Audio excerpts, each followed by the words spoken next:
The cameras were supposed to be off, the red light had faded, and the global broadcast had officially ended, but that's exactly when the real war began. Welcome back to Wrestling Apocalypse, the only place where the footage they try to bury comes to light. Tonight, we are breaking down a moment that has the entire wrestling world paralyzed. We are talking about the dark aftermath of Monday Night Raw, a scene so chaotic and so violent that it wasn't meant for public consumption. CM Punk, the reigning world heavyweight champion, the best in the world, was standing tall as the show went off the air. He was soaking in the adulation of his home state crowd, holding that gold high, unaware that the predator of predators had breached the perimeter. Out of the shadows of the loading dock, through the sea of departing fans, came the original tribal chief. Roman Reigns didn't just return to the arena, he launched a tactical strike that has left the champion horizontal and the main event of the next Premium Live event in total jeopardy. If you thought that Summer of Punk was going to be a celebration, think again, because the tribal chief just initiated a total blackout.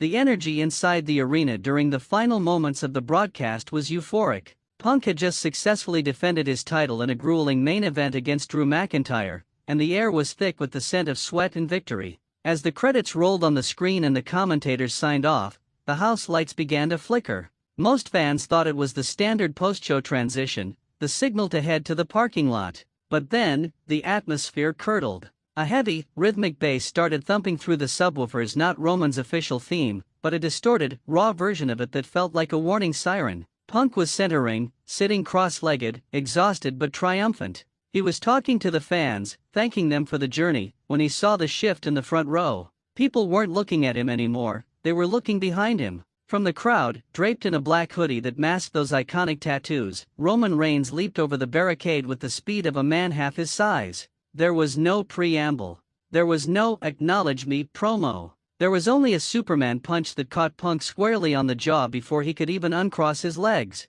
The sound of the impact was like a gunshot echoing through a cathedral. This is where the cinematic nature of the night took a dark turn. With the cameras officially off, the safety nets were gone. Roman didn't stop at one strike. He hovered over Punk, his eyes burning with a cold, calculated fury we haven't seen since he lost the title at WrestleMania 40. He grabbed the World Heavyweight Championship, the big gold belt that Punk has revitalized, and he didn't just look at it, he spat on it. This wasn't just about a title, it was about the hierarchy. Roman Reigns was sending a message to the best in the world that in the tribal chief's kingdom, there is no such thing as a god. Backstage insights from our sources at Wrestling Apocalypse tell us that the gorilla position was a scene of pure madness. Producers were screaming to get the house lights back up, but the tech crew was reportedly blocked by a group of hooded figures, the new, reinforced bloodline. This was a coordinated ambush. One backstage official told us anonymously, it wasn't a wrestling segment, it was a mugging.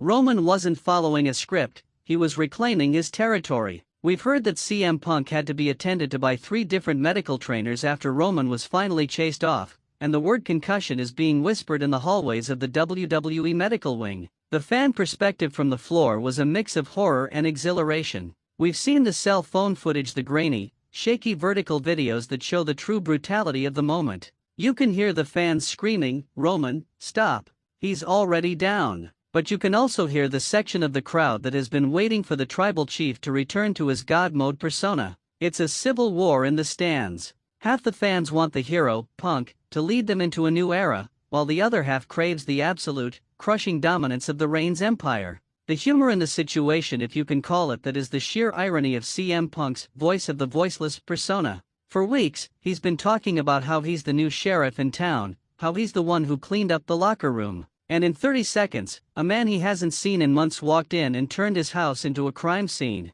It's the ultimate check your ego moment. We saw a clip of Roman walking out through the parking lot afterward, tossing a prime bottle into the trash and simply saying to a camera, "The best in the world?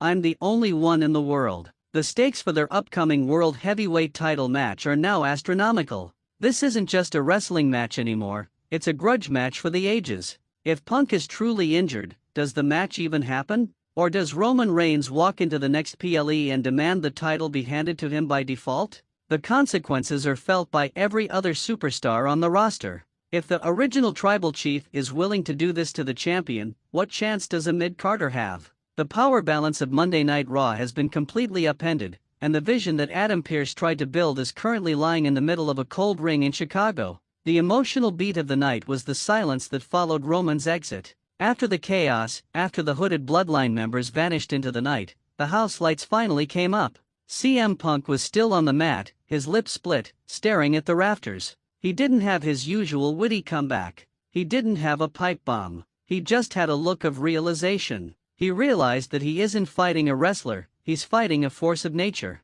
He realized that the best might not be enough when you're facing the only. The cinematic storytelling here is what makes this era of the WWE so compelling. We are moving away from the bright lights and smiles and moving into the apocalypse style of rivalries, where the most important moments happen when the official show is over, where the real drama is captured on a fan's phone in the third row, where the champion is vulnerable and the challenger is a predator who doesn't follow the rules of engagement. So, as we look toward next week's show, the questions are piling up like a multi-car wreck on the highway. Will CM Punk be cleared to compete? Will Roman Reigns be suspended for a dark attack that wasn't authorized by the GM? And what about the Bloodline? If Roman is back to his old ways, does that mean the wise man Paul Heyman is lurking in the shadows too? The board of directors is reportedly meeting as we speak to discuss the Roman Reigns problem, but let's be real, you don't solve a problem like Roman Reigns. You just try to survive it. What do you think of this off-air knockout?